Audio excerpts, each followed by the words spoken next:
renta. El primer tema tiene que ver con la distribución. Es una distribución que es estática para siempre, puede ser discutida cómo se distribuye la renta. A partir de ello, ¿cuál es el uso que se hace de esa renta? Parece ser un gran problema. Hemos visto en las exposiciones de los diversos ponentes, hay diferentes formas de hacer uso de la renta, ya sea gobierno, municipios, y en cada municipio cómo se invierte esa renta. Un estudio comparado entre Tarija y Santa Cruz a partir de la exposición de Roberto. Y finalmente un tema que ha quedado, yo diría, en el tintero. Mauricio habló en una de sus últimas conclusiones, y es el tema de la democracia. O sea, ¿qué relación hay entre esto, democracia, gobernabilidad, con la renta? Tal vez más adelante nos va a poder también exponer a partir de las preguntas que hagan. Dicho esto, adelante tienen la palabra. Adrián. Ay, perdón. Por favor.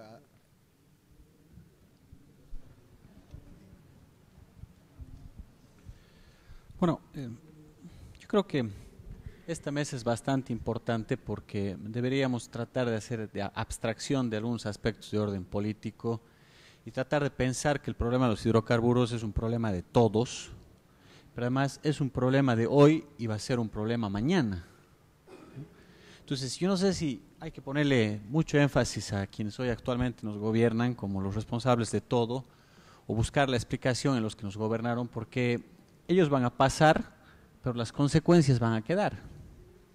Ese es un tema que a mí me parece central y debiera ser parte de una reflexión mucho más sincera. Si este es un tema que nos interesa a todos, entonces debiéramos hablar de manera sincera. Y si hay problemas en el sector, los problemas nos afectan a todos. No es un problema contra nadie, sino es un problema del país. Yo creo que ese es un primer tema que debiera ayudarnos a avanzar. Segundo, a mí me parece muy interesante lo que dice Roberto en torno a Tarija, pero sería importante que ese mismo estudio lo hagamos a nivel nacional, ¿no? La renta no solo se ha incrementado en Tarija, sino se ha incrementado a nivel nacional. El presupuesto general del Estado se ha incrementado se ha triplicado en los últimos años, en el mismo periodo que estudia Roberto. La burocracia estatal también se ha incrementado y los gastos de funcionamiento, Roberto, a nivel nacional, también tienen el mismo comportamiento. Entonces, el presupuesto de la renta da de comer y de beber a una nueva burocracia. Y no es un defecto del departamento de Tarija, porque daría la impresión de que los tarijeños somos los responsables del problema o somos la distorsión del sistema. Yo creo que habría que estudiar si estos datos solo sirven para Tarija o sirven a nivel nacional. Si podemos hacer el mismo análisis para ver qué es lo que está pasando en otros departamentos. ¿Y dónde se va la platita de los bolivianos? ¿Qué es la plata de la renta? Y lo digo francamente, no voy a justificar el modelo tarijeño, hay que estudiar primero investigar bien para ver si estamos por mal camino o buen camino, pero lo que sí puedo decir y afirmar es que las mismas variables se aplican a nivel nacional. Y que la platita se está yendo a las consultorías y que la platita se está yendo a una nueva burocracia que vive y está medrando de los recursos del Estado. Y también puedo decir otro dato, y aquí los economistas no me van a dejar mentir, las grandes empresas en Bolivia están muy bien, gozan de una gran salud, de una gran salud. Las empresas cerveceras, otras empresas que dan de beber a los bolivianos están muy bien, ¿no? Entonces habría que hacer un análisis completo para no tener sesgo. Hay algunos tarijeños que creen que tenemos que tener sentimiento de culpa porque tenemos renta, hay otros que no, ¿no? 180 años no han tenido sentimientos de culpa con Tarija cuando éramos un departamento completamente marginal y ahora nosotros tenemos que pensar en los demás. Sin embargo, sería bueno que el análisis lo hagamos completo, ¿no? Entonces, son algunos comentarios que me parecen importantes. Aquí, por favor, a José Luis Carvajal. Sí, José Luis, después Abdal. José María y Juan Carlos Ortiz.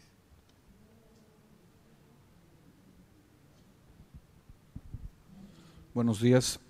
En primer lugar, felicitar a los tres expositores porque creo que han traído argumentos que son interesantes debatirlos por la importancia que tienen la política de hidrocarburos, lo que significa la renta estatal y lo que significa la renta de hidrocarburos que genera este sector que es tan importante hoy por hoy para el país. Pero yo quiero acentuar el tema de la importancia de esos recursos y quiero mencionar dos o tres temas que creo que es importante discutirlos. Primero, para darse cuenta que el tema de hidrocarburos, como mencionaba Adrián, no solamente es vital para ahora, sino para el futuro, quiero mencionarles que la política de hidrocarburos hoy por hoy está determinando y está teniendo incidencia en la política fiscal del país, que es una parte importante de lo que significa el manejo de la política económica, y está teniendo importancia en la política monetaria. Y déjenme explicarles cómo.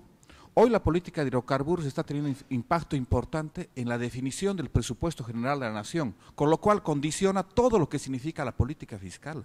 Y eso es muy grave, porque estamos dejando que una variable como el tema de hidrocarburos vaya a tener una incidencia, que puede ser positiva, pero también puede ser negativa en el manejo de la política fiscal. Y hoy también está incidiendo en el manejo de la política monetaria. ¿Por qué? Porque se está definiendo que a partir del presupuesto general de la nación, buena parte de las reservas internacionales vayan a financiar a las empresas públicas. ¿Qué tal? Entonces estamos definiendo el uso de las reservas internacionales, que es un tema central en el manejo de la política monetaria. Y si estamos definiendo el uso de las reservas internacionales, estamos afectando a otra parte de la política, que es la política cambiaria. Porque si usamos demasiadas reservas internacionales, vamos a tener que hacer algo con nuestro tipo de cambio. Ya Francesco mencionaba lo que se está perdiendo por el tema de mantener el tipo de cambio fijo, en el tema de lo que significa la apreciación del tipo de cambio fijo y su impacto en las exportaciones. Entonces, yo quiero acentuar el tenor de la política de hidrocarburos porque está afectando a la política fiscal y está afectando a la política monetaria. Entonces, en definitiva, está afectando a toda la política económica. Entonces el problema es mucho más importante que simplemente reflexionar solamente en términos de lo que significa la política energética. Y ahí van un poco las siguientes reflexiones. El crecimiento de los gastos corrientes, ya lo ha mencionado Roberto Ruiz, han sido enormes y Adrián ha ratificado ese hecho. Hemos pasado de tener un gasto corriente de 2.500 millones de dólares en el presupuesto del año 2005 a tener ahora un presupuesto de 9.000 millones de dólares en gasto corriente. Y de ese gasto corriente hay una variable que es la que nos está distorsionando todo el análisis.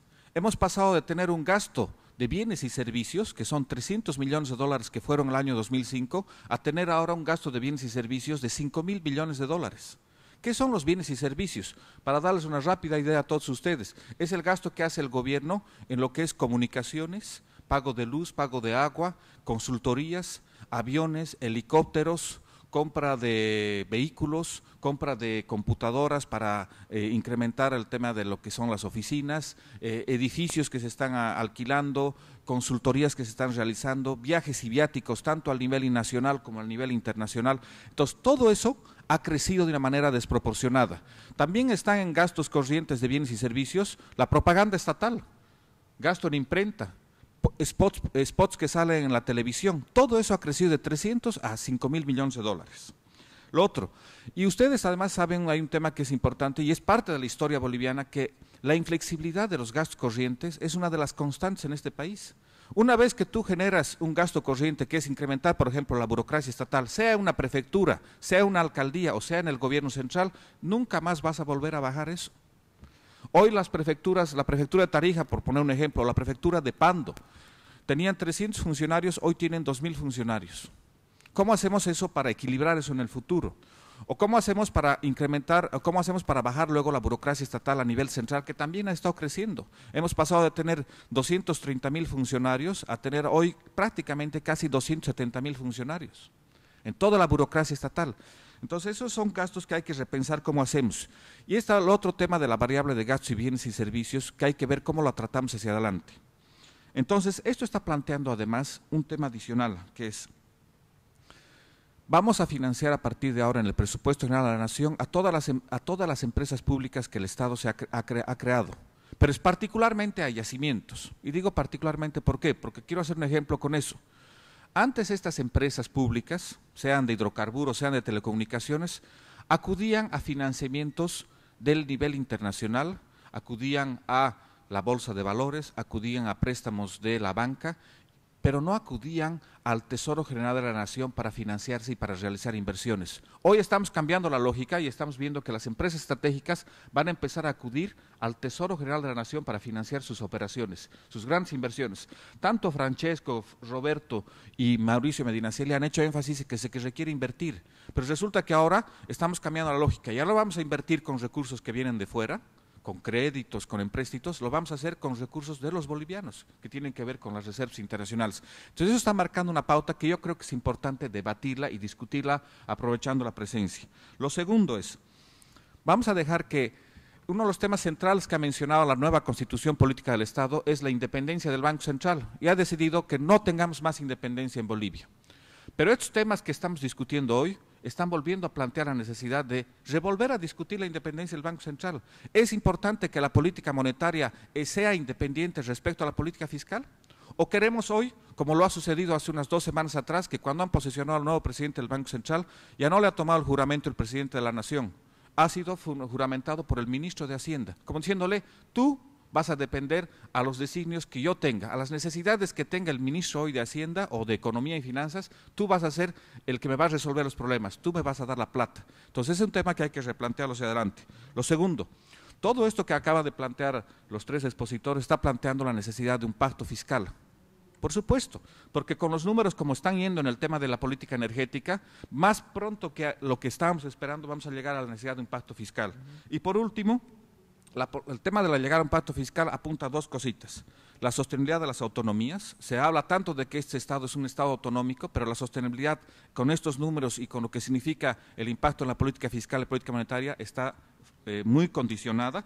Y por último, la estrategia de desarrollo, que es lo que ha planteado Roberto Ruiz Valsberner. Gracias.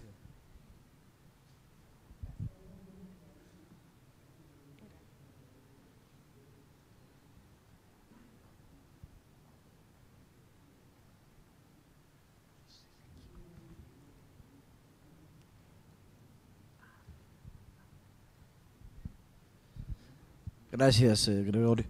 A ver, Mauricio nos decía que una de las reducciones drásticas que sufrieron los gobiernos departamentales estaba asociado con la renta dignidad. Vale la pena recalcar también que hubo un decreto, el 29332, que lo que hizo fue una redistribución al interior de los departamentos, cuando antes los departamentos recibían un 57% del IDH, terminaron recibiendo un 24%, es decir, ahí hay una reducción casi de un 32%, y después sobre eso vino lo adicional, que es de la renta de dignidad de un 30%, solamente para incidir en cómo una decisión política, porque fue una decisión política, afectó al tema de la gestión de las futuras gobernaciones, entonces todavía prefecturas. A ver, a mí lo que me preocupa es que sin duda la autonomía departamental es monodependiente de la renta hidrocarburífera. Es decir, los únicos ingresos que tienen las gobernaciones son regalías, IHD, IDH y el Fondo de Compensación Departamental. Todos dependen, excepto Santa Cruz posiblemente por el tema de regalías de forestales, todos dependen de los hidrocarburos. Lo interesante es que cuando hacemos una distribución de los ingresos, inclusive departamentos como Oruro y Potosí, por el famoso 2% que tienen de participación en el IDH, sus ingresos son altamente dependientes de los hidrocarburos, inclusive sus 2 departamentos. Y aparentemente el país, como un poco tanto lo ha dicho Mauricio o Francesco, estamos jugando a la lotería, es decir, el destino del país está dependiendo de si nos va bien con el tema de precios, si nos va bien con el tema de mercados, y estamos jugando con una lotería muy, muy peligrosa, creo yo. Con el contraste de que los gobiernos municipales, además de ser dependientes, además de recibir recursos de los hidrocarburos, también reciben recursos por coparticipación tributaria, es decir, de todo lo que el resto de la economía genera en términos de impuestos, y además tiene la posibilidad de la generación de los ingresos propios a partir de la administración de los impuestos municipales, tanto de bienes inmuebles como de vehículos automotores y transferencias. Es decir, son mucho más sostenibles en el tiempo los gobiernos municipales que los gobiernos departamentales, y pareciera que en el fondo lo que se busca es matar la autonomía departamental en la medida en que no comencemos a discutir o no coloquemos todos los ingresos en una sola bolsa y de ahí comencemos a distribuir los ingresos. Creo que ese es un tema que nos obliga, como decía Juan Carlos, creo, nos obliga a que la siguiente discusión nacional tiene que ver sin duda con el tema del pacto fiscal, un nuevo pacto fiscal que nos permita intentar agrandar la torta para que también la distribución de la torta no sea tan traumática, porque si la torta sigue siendo del mismo tamaño y con tendencia a reducirse, estamos en graves problemas. Y ahí tendremos que participar todos en términos de crear un mecanismo de fiscalización tanto de los gobiernos municipales como los gobiernos departamentales en la producción de los hidrocarburos, porque hoy si algo no hay en Bolivia es información, o por lo menos información confiable. O sea, no tenemos acceso a información confiable. Y eso es grave porque todos los análisis los estamos haciendo bajo ciertos supuestos.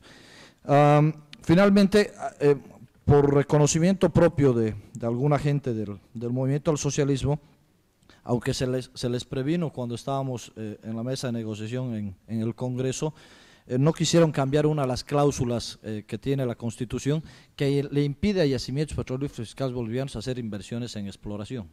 Tienen $1.000 millones aprobados en un crédito que les tendría que otorgar el Banco Central de Bolivia, no han podido utilizar un solo centavo en exploración porque hay una cláusula de la Constitución que dice que YPF no puede invertir en ningún negocio que no sea rentable, y todo el mundo sabemos que la exploración es una de las apuestas más grandes que la lotería. Entonces, esto yo creo que nos obliga seriamente a dejar de pensar en un modelo de desarrollo que finalmente termina incidiendo en la democracia, porque, la democracia no es sostenible en el tiempo si no genera bienestar para la gente, y la única manera de generar bienestar para la gente es a partir de los recursos que genera la economía del país. Entonces podemos estar poniendo en riesgo el bienestar del país y con ende la democracia si es que no nos sentamos nuevamente a rediscutir cómo vamos a generar ingresos, cómo vamos a separar la política fiscal que tú decías de la política monetaria y finalmente la política cambiaria. Gracias.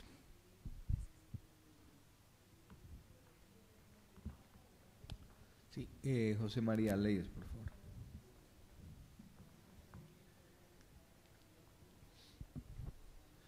Gracias, Gregorio. Felicitar y saludar a los tres expositores. La verdad que estuvo muy buena la exposición. Bueno, yo cada vez que escucho hablar del tema de hidrocarburos me achicopalo, como decimos vulgarmente, porque de ver recursos cerca o superiores a los 2.000 millones en Tarija, en Santa Cruz, en Cochabamba, les comento, la gobernación tiene 250 millones de bolivianos para inversión el año 2011. Por lo tanto, me considero como representante de Cochabamba como un departamento pobre.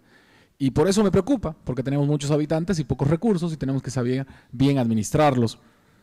Yo tengo en realidad 3 preguntas para los expositores y quisiera por favor que me ayudasen con esto. Se ha hablado y por supuesto que vamos a llegar, porque además es un mandato constitucional, a la discusión de la redistribución de la renta petrolera. Y mi pregunta va en lo siguiente: ¿conviene generar primero una discusión entre los departamentos productores de petróleo o de hidrocarburos para ir recién a la discusión nacional? ¿Deberíamos los departamentos productores de hidrocarburos, Tarija, Santa Cruz, Chuquisaca y Cochabamba, ponernos de acuerdo inicialmente para, una vez poniéndonos de acuerdo estos 4 departamentos, ir a la discusión nacional sobre la distribución de la renta petrolera? Esa sería mi primera consulta para los expositores.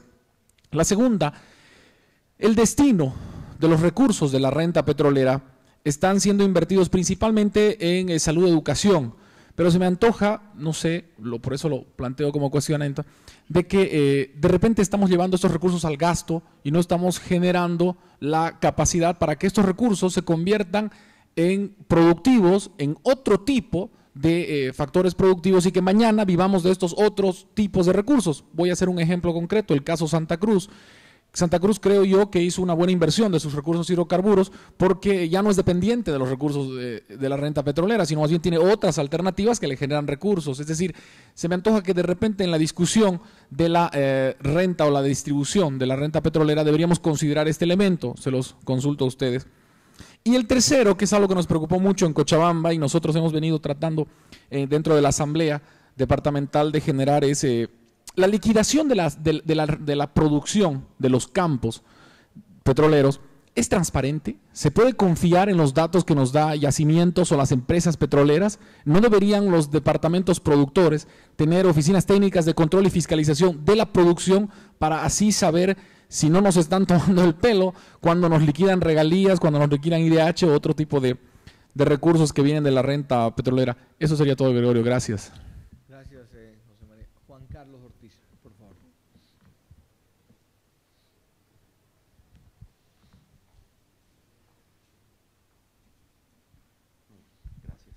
En primer lugar, quiero felicitar a los tres expositores por las excelentes presentaciones que han realizado, que nos obligan a reflexionar de las dos aristas principales que tiene esta actividad en cualquier economía y en general cualquier actividad económica: el problema de la generación de la renta y el problema de la distribución de la renta. Como ustedes ven, los últimos minutos han transcurrido más discutiendo cómo nos vamos a distribuir la renta. Yo soy de los que me preocupo, antes de eso, de cómo generarla. Y creo que en ese sentido tenemos algunas amenazas que ustedes han graficado, fundamentalmente los dos primeros expositores, de manera nítida. En ese sentido, el primer desafío obviamente está en la búsqueda de mercados. Y yo creo que como país tenemos que asumir con madurez esto. Yo siempre comentaba con algunos amigos brasileros que el problema que ellos tenían con Bolivia es que estaban del lado equivocado de la calle. El hecho de su proximidad a esta región de Bolivia hace que no hayan sido vistos con simpatía durante muchos años en las regiones donde se toman las decisiones políticas. Lo lamentable, sí, para los bolivianos es que, según un artículo que acabo de leer, Brasil apunta a ser la tercera potencia mundial en 2050. Entonces habría que ver que hoy estamos vinculados por un ducto a esa gran economía en desarrollo, parte de los BRICS, y que será la tercera potencia económica mundial en el 2050 y una de las 5 principales en el 2020, a la vuelta de la esquina. Entonces yo creo que en términos de mercado debemos poner énfasis en que hoy ya tenemos un buen mercado, y no soy de los que creo que ese mercado va a desaparecer el 2018 por el costo hundido de un ducto, y segundo, por los costos que representa para Brasil colocar en el mercado reservas que se encuentran a muchos metros, miles de metros bajo el mar, con todos los costos que eso ya tiene y que se van a ver incrementados como resultado de los riesgos que ha mostrado la actividad de perforación en el agua con estos eventos de Texas y la BP. Luego, creo, y no sé qué tiempo puedo intervenir, creo que estamos vinculados a otro mercado que nos necesita, pero que está haciendo una apuesta especulativa, que es Argentina, que va a procurar obviamente aclarar varias cosas antes de comprometerse más con Bolivia, porque hoy tiene una llave, un candado, mejor dicho, que es construir la infraestructura que permita que el gas boliviano llegue a los mercados principales de la Argentina, y eso tendremos que, como país, saberlo manejar. Creo sí, de lo que no debemos olvidarnos es de la importancia que tiene para cualquier actividad económica la atención de su mercado interno.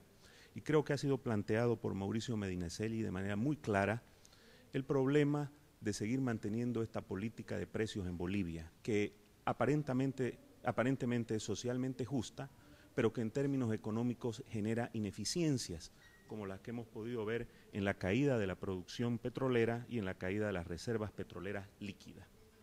Y este mercado, para hacerlo viable, Mauricio plantea, sea a través de una reducción impositiva a los campos que atienden el gas y el petróleo para el mercado interno. Y ahí yo planteo una pregunta respetuosa a toda la audiencia. Mauricio mostraba un excelente gráfico de la distribución de los ingresos tributarios hasta el año 95. Sería muy bueno que nos planteemos los asistentes a extender esa curva hasta los años actuales, y veremos que la incidencia de hidrocarburos sigue siendo alta. Y yo pregunto, si vamos a bajar la presión tributaria al sector hidrocarburos, ¿quién va a pagar la factura? En un país donde sabemos que tenemos algunas liberalidades fiscales, por ejemplo, en el sector minero, ¿estará el sector minero en condiciones de asumir esto? Sabemos que por los altos precios y la baja tasa es un excelente candidato para viabilizar esta política que nos garantiza seguridad energética. Quiero avanzar porque veo que me hace señal de que debo concluir con otro tema acerca de lo que plantea Francesco Zarati. Él hace una muy buena exposición acerca de que el Estado pareciera que no se cree su nuevo rol central en el sector hidrocarburos cuando hace los números acerca del impacto de la revaluación. Yo tengo una diferencia acerca de los números, para mí son 120 millones de bolivianos, un punto que se revalúa la moneda. Pero no le debería extrañar a Francesco, yo creo que hoy el Estado no se la cree y hay varios eventos. Por ejemplo, es célebre que hace un par de años derogaron la devolución de impuestos a las exportaciones del sector hidrocarburos y a los pocos meses afortunadamente se dieron cuenta que el principal afectado era yacimiento, el flujo de caja de yacimiento. También yo creo que los bolivianos no nos las creemos que estamos con un nuevo rol del Estado en el sector hidrocarburo porque no hemos sido capaces de armar un pacto, llamemos, entre la sociedad para darle al país un YPFB remozado. YPFB es objeto de N burlas durante este periodo en Bolivia y yo creo que deberíamos dejar de burlarnos y más bien ponernos a establecer un pacto entre distintos actores para que le dé a YPFB la viabilidad que necesita tener como organización empresarial en todo sentido, financiamiento, estructura burocrática, etcétera, etcétera. Quizá nuestra tradición rentista nos impide ver la importancia de hacer esto. Finalmente, quisiera hacer una mención al trabajo del ingeniero Bas Berner. Ha sido para mí muy gráfico el trabajo que usted ha realizado y la única cuestión que yo observaría, no soy tarijeño, así que puedo hablar con independencia de esto, es que habría que ver la etapa en que se encuentra el desarrollo de la economía tarijeña. Yo creo que si usted hace un análisis similar en los años 70 en Santa Cruz, usted va a encontrar que en Santa Cruz practicamos este modelo más errático, si se quiere ver. ¿Y eso por qué? Porque en las primeras etapas del desarrollo de una economía regional, el rol del sector público es importante, y más aún cuando hay recursos. Y finalmente, a dos comentaristas que han habido acá en la reunión, yo le quisiera decir aquí al amigo que se quede, él que ve que YPFB no puede hacer inversión exploratoria por la Constitución, no se olvide que YPFB hoy es accionista de sociedades anónimas, que sí pueden hacer inversiones en exploración, así que eso quizá explica la tosudez o el olvido de no haber tocado esa cláusula. Y finalmente, creo yo que instancias como estas nos permiten reflexionar a todos de que este sector, si bien es muy importante para la economía, puede tener impactos positivos como negativos, distorsiones que puedan afectar al conjunto de la economía, y es la que de alguna manera estamos viviendo. Hay que ser, en ese sentido, quienes tengan responsabilidades en el sector público en los distintos niveles territoriales, muy analíticos acerca de cómo desarrollar este sector y de cómo tratar las externalidades que el mismo genera. Muchas gracias. Gracias, Juan Carlos. Simón y Ampara, por favor. Sí, respecto a la hora, efectivamente cada uno tenía 3 minutos, estamos extendiendo a 5 por la importancia del tema, pero además que no somos demasiados los que estamos presentes, entonces yo creo que hasta 5 minutos pueden hacer uso de la palabra.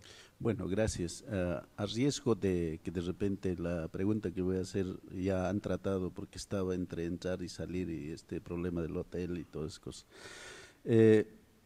Algo que había que reflexionar es la cuestión, digamos, la sostenibilidad en el tiempo, sobre todo en el tiempo. Bueno, en el corto plazo más o menos están los datos, pero en poco a mediano y largo plazo, ¿cuán sostenible es esta cuestión de la explotación del gas, el petróleo y todo eso, toda la línea de hidrocarburos?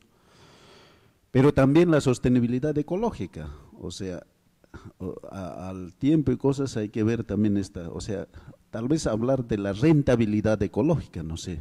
O sea, yo creo que esta es una cosa que debemos preguntarnos. Por ejemplo, al lado están discutiendo un paradigma de vida del vivir bien o suma camaña. A ver, ¿cómo entonces aquí viene la segunda pregunta? Esta actividad de aprovechamiento de los hidrocarburos, un poco en mi análisis del eucalipto y la quisuara, que ayer un poco hablé de esa metáfora, ¿ustedes piensan que esto, en cuál de esos se ubicaría y por qué se ubica en eso, digamos, ¿no? Y relacionado con la pregunta primera, en la lógica del eucalipto o en la lógica de la quisuara. Decía yo que hay aquí sistema de valores matriciales ancestral milenario y sistema de valores occidental centenaria, decía, ¿no? Para un poquito de repente como no han estado. Y la quisuara tiene que ver con esta cuestión del suma camaña y el eucalipto tiene que ver con la cuestión del rollo del desarrollo y progreso. Entonces, en su criterio, en su opinión, ¿a cuál de estos sistemas de valores estaría o por cuál de estos estaría llevando esta extracción de los hidrocarburos? Gracias. Gracias, Simón. Ya, por favor. Sí, a fines de grabación nos dices tu nombre, por favor.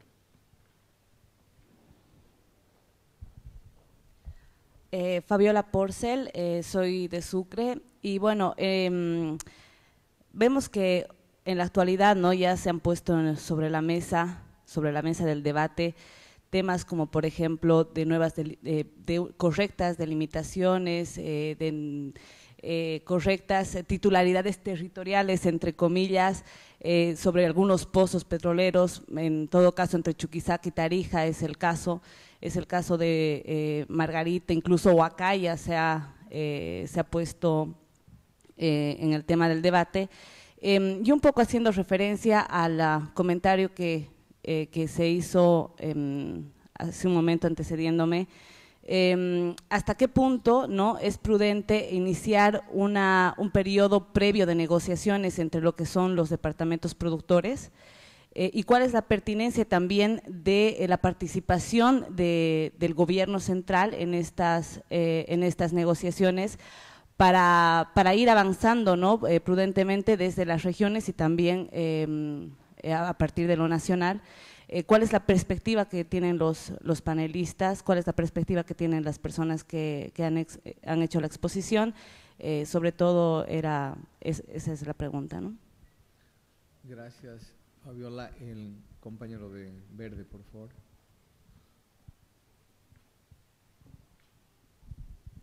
Gracias, soy Mario Orellana.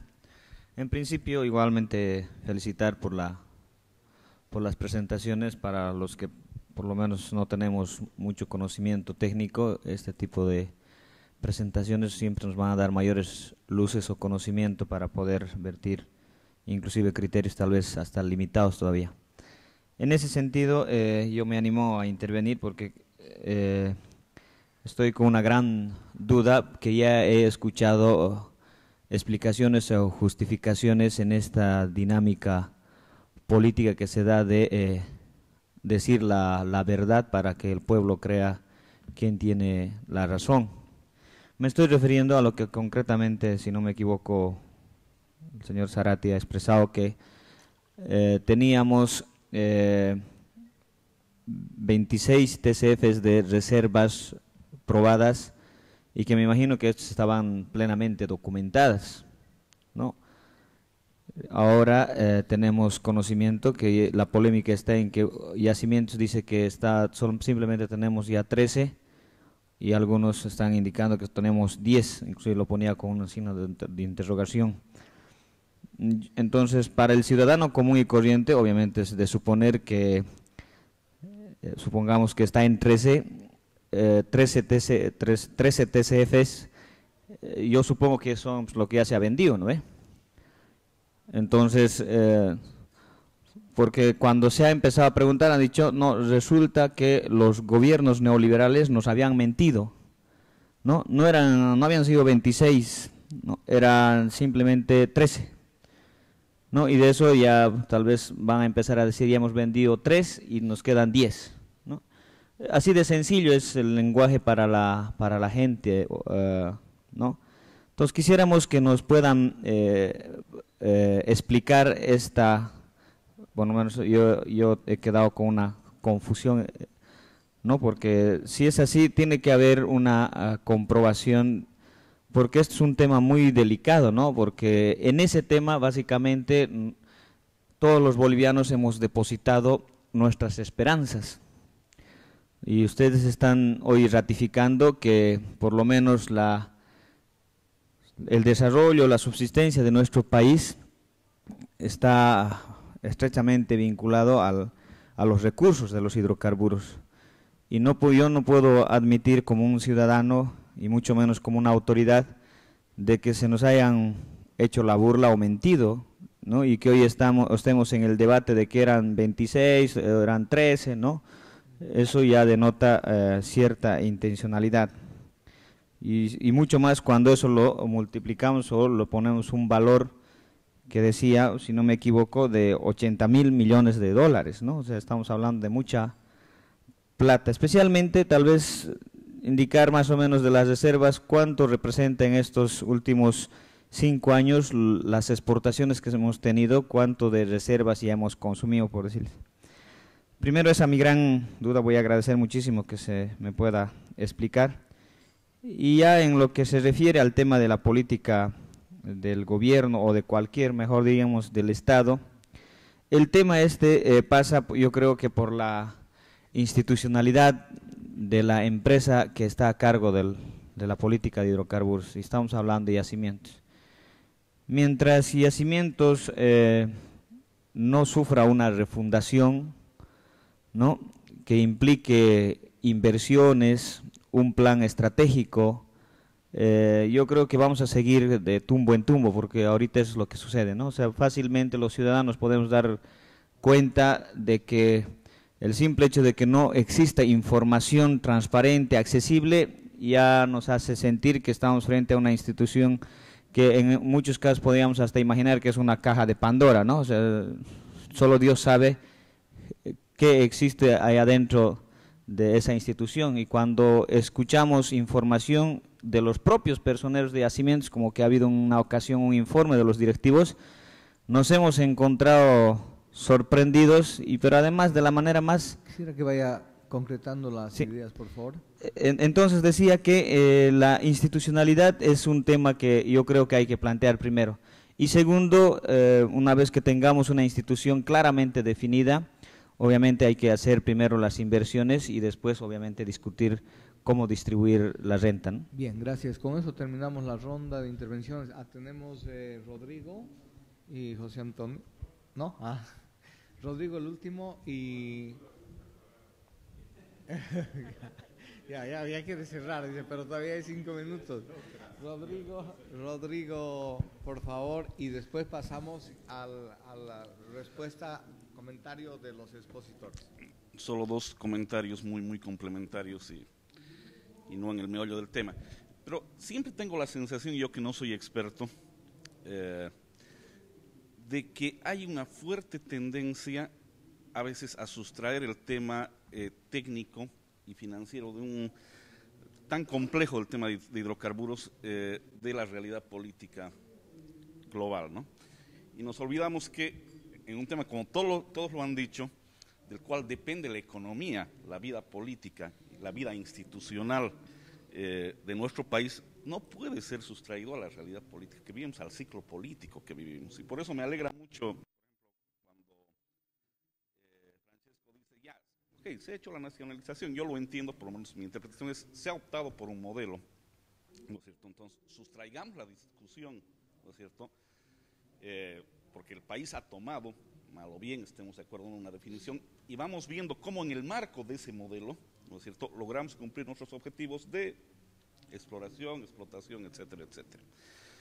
En el cual están incluidos, además, al ser un tema político global, ojo, no solo los temas económicos y los temas técnicos, y puedo parecer fuera de contexto, alguien ha dicho que qué pena por los ambientalistas, pero yo soy ambientalista, yo diría más bien qué pena por los que viven al lado de los emprendimientos petroleros, y ahí coincido con don Simón, de verdad, sin demagogia alguna, qué pena que no está aquí Wilman Cardoso, que se ha retirado. Yo les quiero decir que el tema del impacto es una realidad. El 90% del gas que sale de Tarija está al lado de una cadena montañosa que se llama Aguaragüe, y de verdad, si ustedes van ahí, van a ver que ha destruido la prospección y la explotación en la zona, las fuentes de agua de toda la población de las 3 ciudades. Si es que no hay una inversión, digamos, realmente alternativa, están haciendo pozos, están encontrando sistemas, eso va a ser un desastre, ya es un desastre a corto plazo, es real, no es demagogia, y a veces creo que tendemos a, la urgencia de los hidrocarburos hace que no veamos temas que son realmente importantes como este. Y eso me lleva también dentro de ese contexto político general a comentar lo que decía el compañero. Discutamos la distribución de la renta entre los departamentos, y no por un tema regionalista, yo no soy un ultra regionalista a ultranza, etcétera, sino porque el tema, ojo, de las regalías tiene una pertinencia histórica, ¿no es cierto?, que tiene que ver con la realidad política histórica del país, ojo, y ahí también coincido un poco con Adrián, es decir, hacemos unas tortas tremendas en las cuales de Tarija se lleva el 90% de las regalías, el día de mañana puede ser Sucre, pero no hacemos las mismas tortas de lo que ha sido la inversión histórica en los presupuestos. Es decir, la regalía es una compensación a haber sido marginal durante X años, pero también a los daños terribles ambientales que mencionaba. Es decir, hay una pertinencia política. Y yo creo que gran parte de nuestros problemas en el pasado han sido precisamente los de discutir la distribución de la renta. Se han llegado a determinados consensos y lo que deberíamos hacer es perfeccionar el modelo. En el caso que comentaba Roberto de la distribución en Tarija, que también mencionó Adrián, yo estoy convencido de eso, es decir, ok, es pertinente la distribución de regalías, pero evidentemente hay problemas en cómo se usan esas regalías. Y eso tiene que ver con la ausencia de un proyecto regional. Es decir, en este momento lo que está ocurriendo en Tarija es que la lucha interna regional, la disputa por la renta petrolera tan dura entre regiones como el Chaco, sectores sociales diversos, etcétera, etcétera, nos está impidiendo, ¿no es cierto?, ver también o dar una solución política a un problema que es urgente, es decir, cómo invertimos, ¿no es cierto?, atinadamente las regalías. Formulamos lo que tú decías, un proyecto, ¿no es cierto?, una agenda, llámalo estrategia de desarrollo como quieras. Entonces, creo eso, es decir, que no deberíamos sustraer el tema de hidrocarburos a un contexto mayor, que es el contexto político, y que abarca todo, incluyendo lo social, ecológico, etcétera, etcétera, etcétera. Gracias, Rodrigo. Bien, entonces vamos a entrar a la participación final de los panelistas. Vamos a comenzar ahora por Roberto.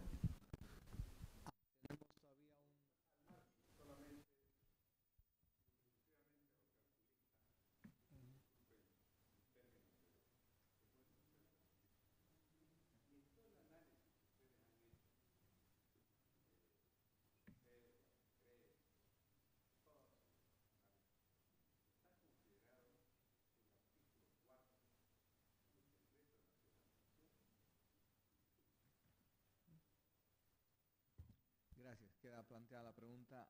Adelante, Roberto. Bueno, muchas gracias a todos los que han intervenido. Empezaré contestando a Adrián cuando él plantea que habría que hacer un estudio global para ver si los defectos que hemos señalado en Tarija son comunes a los otros departamentos. Eso un poco nos aliviaría la conciencia. En realidad no son comunes. El estudio está hecho con Santa Cruz. Y Santa Cruz, como hemos demostrado acá, ya ha superado muchos de estos problemas y tiene un plan de desarrollo y tiene una orientación de la inversión bastante coherente. El hecho de que en Tarija recién esta semana estaban por empezar a discutirse el plan departamental de desarrollo. Es decir, el diálogo departamental que se inicia el 2001 con las mesas departamentales de concertación ha sido truncado. Ahí tuvimos la primera perspectiva de que los ingresos de Tarija iban a pasar de un nivel histórico de 4 a 7 millones de dólares por año a 40. Entonces dijimos los tarijeños, no, aquí hay que prepararse y hay que tener un plan y hay que preguntarle a la gente en qué quiere que se gaste la plata. Entonces hicimos varios meses, nos pasamos casi un año haciendo mesas de concertación y definimos más o menos unas prioridades. Pero después vino la crisis política, vino recuerden ustedes lo mucho que cuesta amar a Bolivia y se instalaron el MIR y el MNR, y se rompió el diálogo, nunca más nos volvimos a reunir.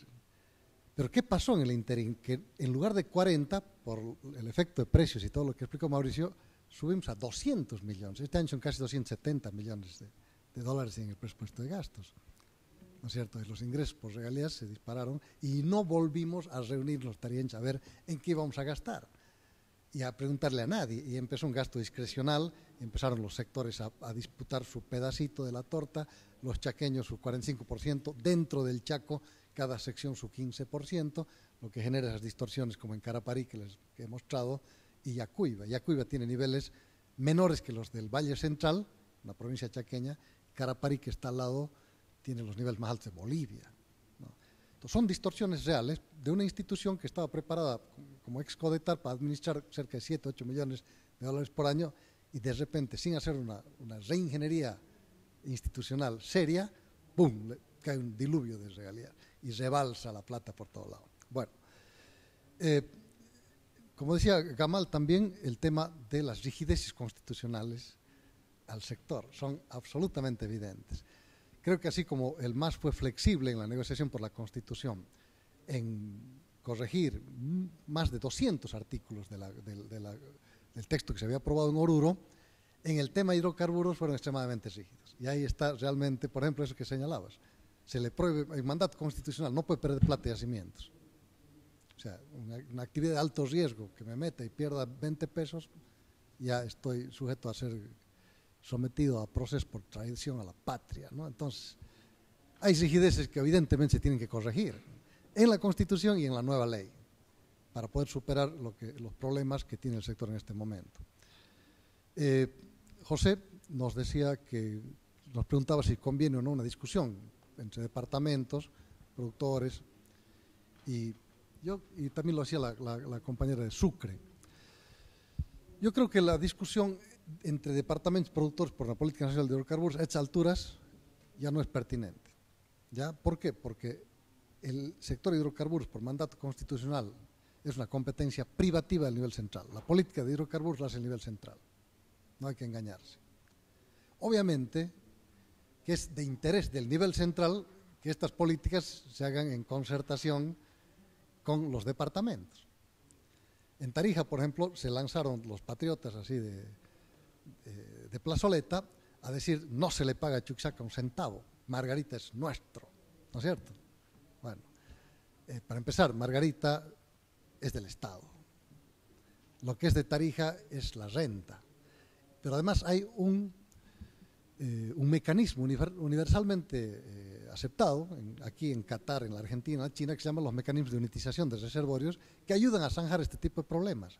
Se estima el porcentaje del reservorio que se extiende al departamento de Chuquisaca o al otro departamento, y si es que es un 20%, como hay un único estudio, cerca del 17% del 2005, por cada peso que se vende de gas de Tarija, digamos que le entraría originalmente a Tarija, o 100 pesos, digamos, 18 van para Chuquisaca y 82 para Tarija, o 20 para Chuquisaca, 80 para Tarija. Y si se perfora en Chuquisaca y salen 100 pesos de allá, Chuquisaca tiene que entregarle 80 a Tarija y quedarse con 20, ¿no es cierto?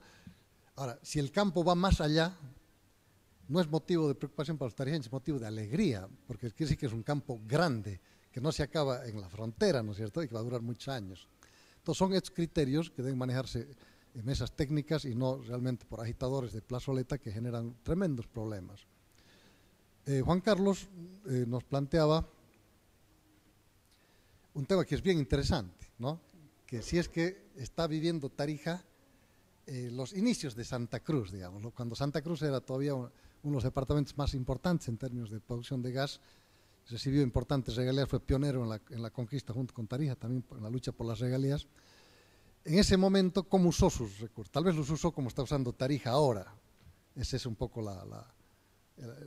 puede ser, habría que realmente investigar, pero esos recursos, primero, que nunca tuvieron estas dimensiones. Nunca.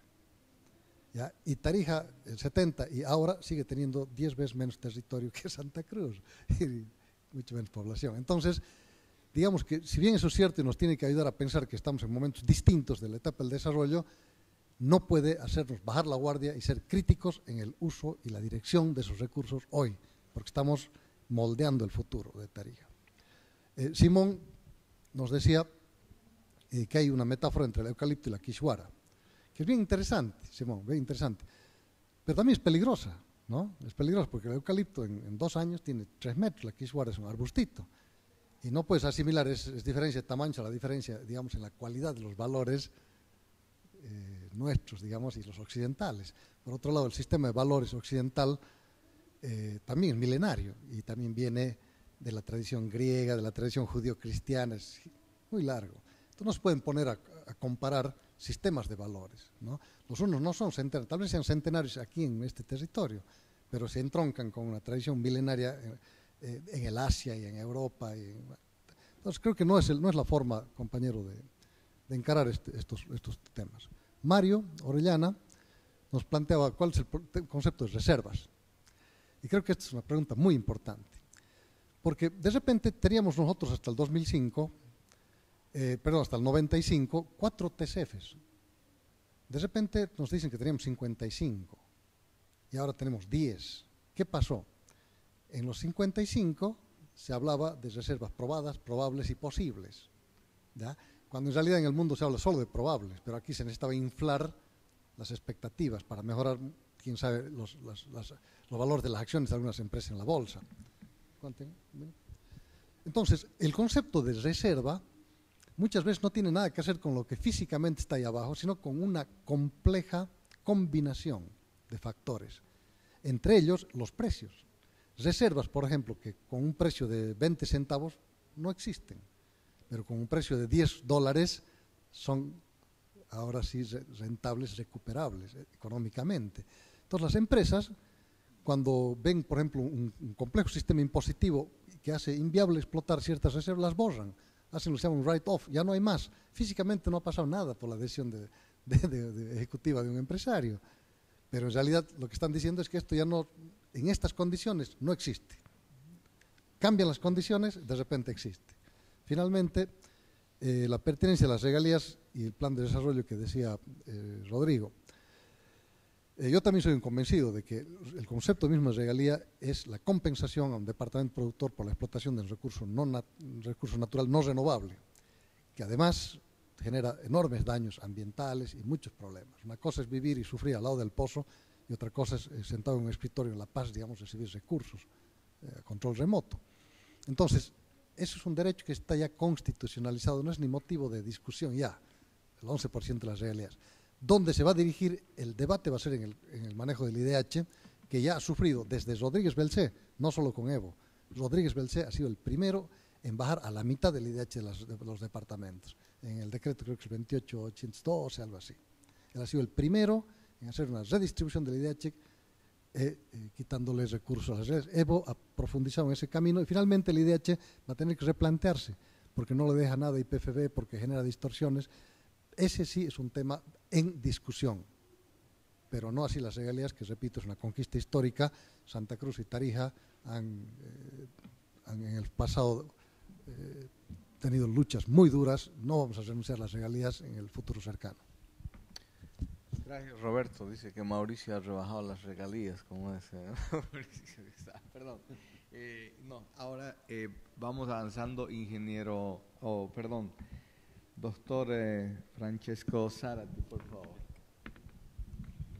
Yo agradezco las intervenciones y con la mayoría de ellos estoy totalmente de acuerdo, de manera que por razones de tiempo voy a remarcar simplemente algunas preguntas o algunos temas que tienen más relación con mi exposición.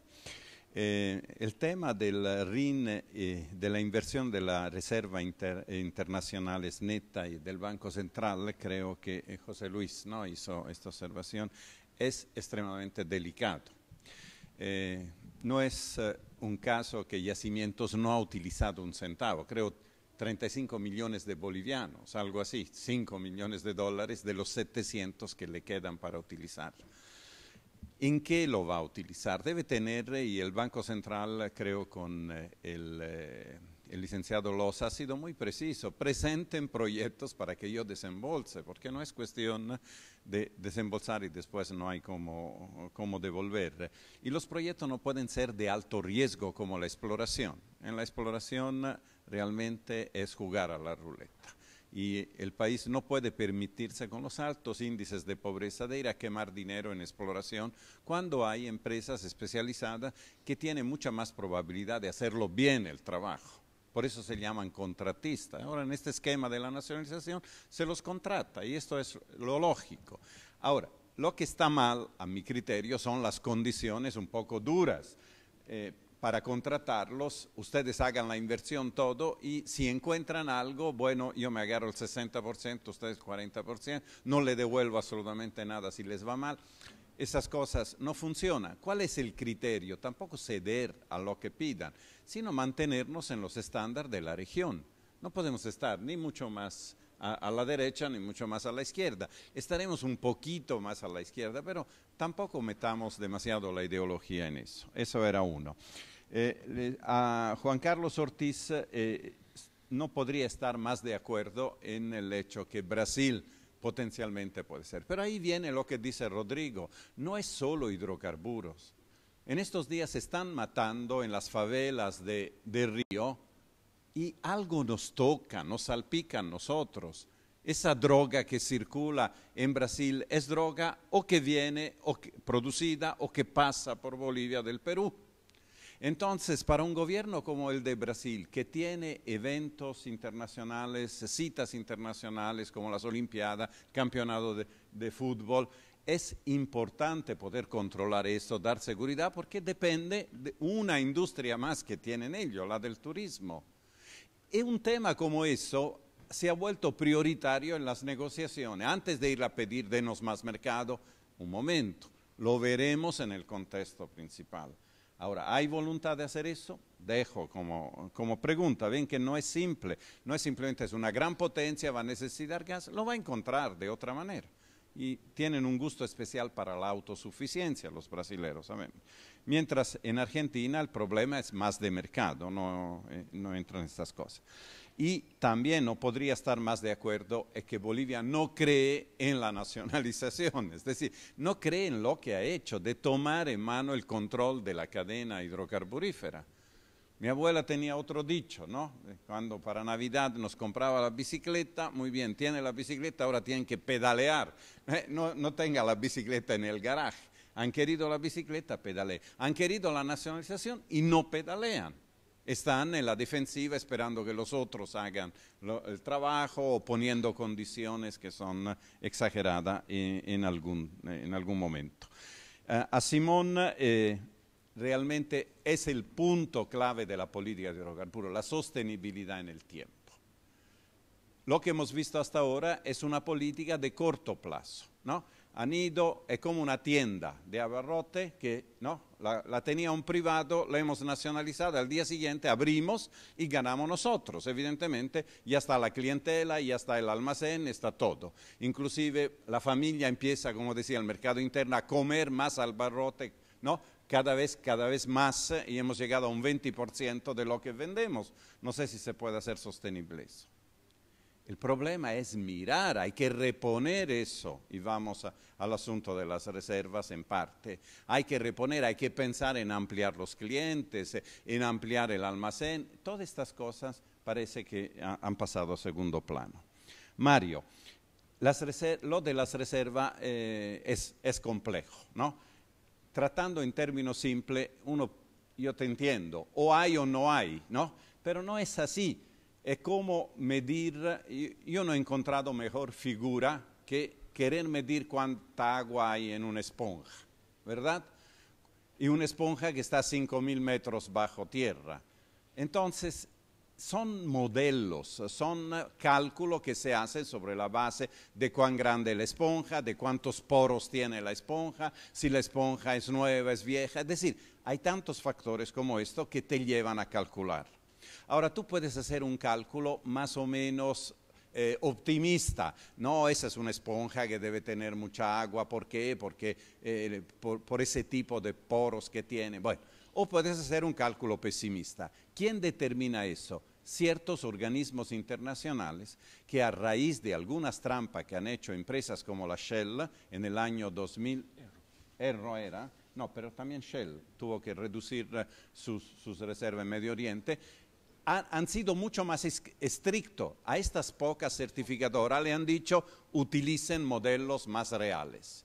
Y Repsol, justo, ha presentado un modelo más real. Repsol de Argentina, YPF, ha presentado un modelo más real para esta región.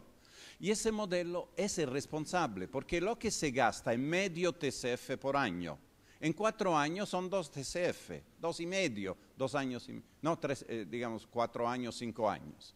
No justifica esa rebaja de 13 o de 16.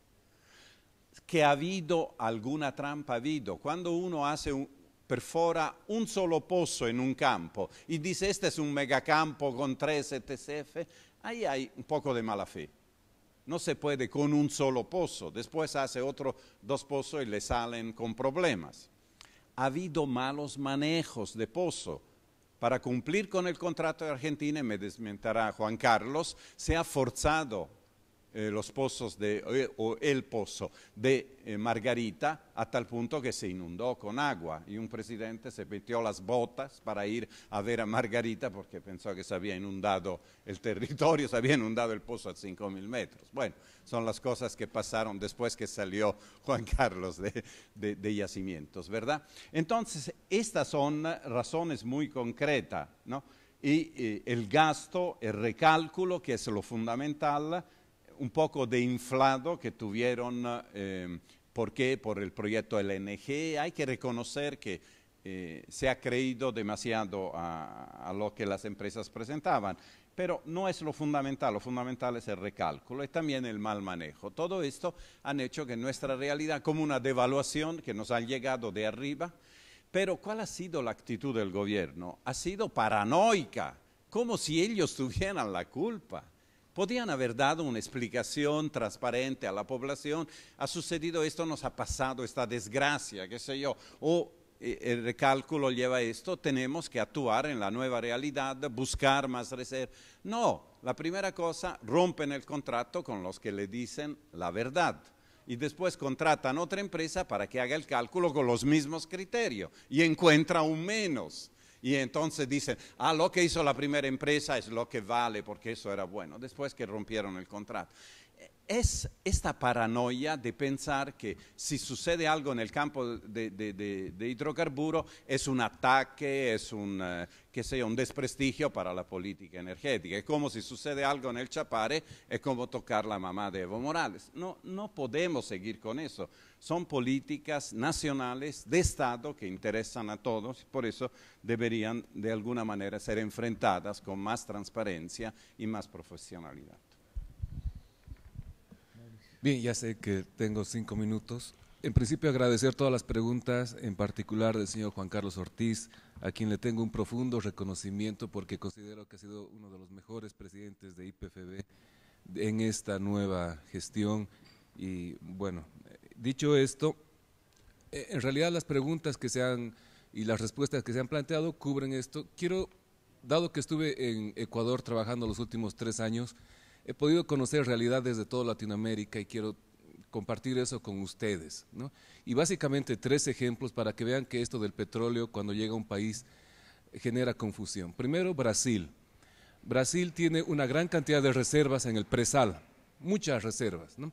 Y no voy a entrar en la materia técnica, les voy a contar qué está discutiendo la gente en mesas como esta en el Brasil.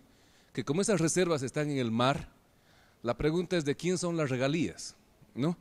Si de todo Brasil o si el Estado que es colindante a las reservas de mar. De esta forma, ¿no es cierto?, el tema de las regalías no solamente es boliviano, sino en todo el mundo. ¿Y qué ha decidido Brasil o qué está discutiendo? Tomar este tema de las regalías como una política nacional y no solamente estatal. Esto responde a alguna de las preguntas que me hicieron. Entonces, Brasil lo que hace es eso. Las regalías del mar son para todos los brasileños. Por supuesto van a haber conflictos internos dentro de Brasil porque la parte colindante al mar va a querer pues su royalty para ellos. Entonces, un lío en el Brasil. Costa Rica es un claro ejemplo de lo que usted decía.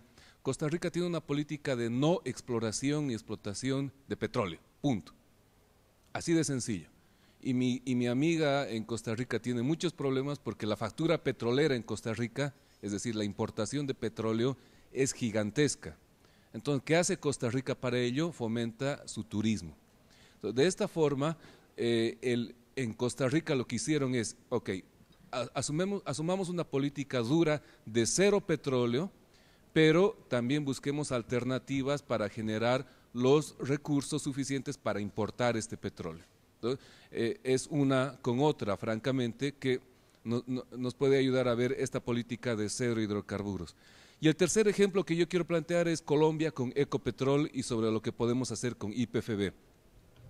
Y ese sería mi sueño con IPFB. Yo quisiera ver un IPFB que explore en África, que explore en Asia y que tenga emprendimientos en todo el mundo, porque dejemos de ver a YPFB como un fondo dentro del país, que YPFB sea una transnacional en otras partes. Con esa lógica hicieron las reformas profundas en Petrobras en Brasil y en Ecopetrol en Colombia, con una sencilla idea, que Ecopetrol, la empresa estatal de petróleo en Colombia, cotice en la bolsa de Nueva York. Entonces, al cotizar en la bolsa de Nueva York, uno está pasando de una empresa local con estos problemas que nos tienen discutiendo todos los días, a una empresa transnacional que francamente nos puede hacer ver fuera de las fronteras y ya no discutiendo si tenemos 12 o 15 reservas. Queremos una empresa estatal sólida.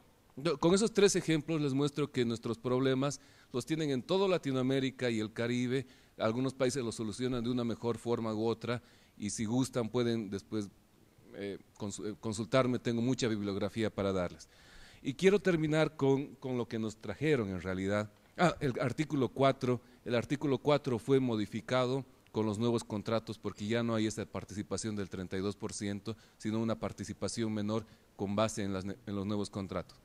Pero quiero concentrarme en algo que es lo final. Respecto a la reflexión sobre hidrocarburos y democracia, lo que quiero decir es que el sector hidrocarburos ayudó al proceso democrático en los 80s, pero yo soy un hombre de números, entonces cuando me animo a dar cosas que no son de números, generalmente me va mal, pero a riesgo de eso voy a decir que en los últimos 10 años el sector de hidrocarburos no ha ayudado al proceso democrático en nuestro país, porque ha tendido a dividirlo. Mi perspectiva es que la gran cantidad de reservas y la gran cantidad de dinero haga que nos peleemos unos con otros, porque mis reservas están aquí, porque mis reservas están allá, porque la renta petrolera ha hecho que nos empecemos a pelear unos con otros. Entonces, mi perspectiva es negativa en este sentido, de que el sector hidrocarburos ha, digamos, tenido un impacto negativo en la consolidación del proceso democrático. Gracias. Bien, finalmente agradecerles a cada uno de ustedes por su presencia a nombre de la Fundación Boliviana para la Democracia Multipartidaria, del PNUD, y pues a nuestros expositores, que creo que ha sido brillante lo que han hecho el día de hoy y merecen un aplauso. Muchas gracias.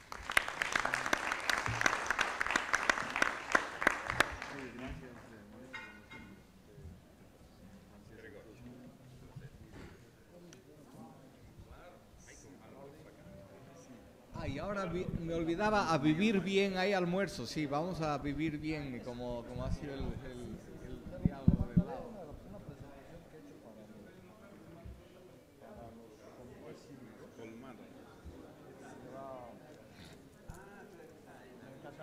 Ahora, ¿verdad?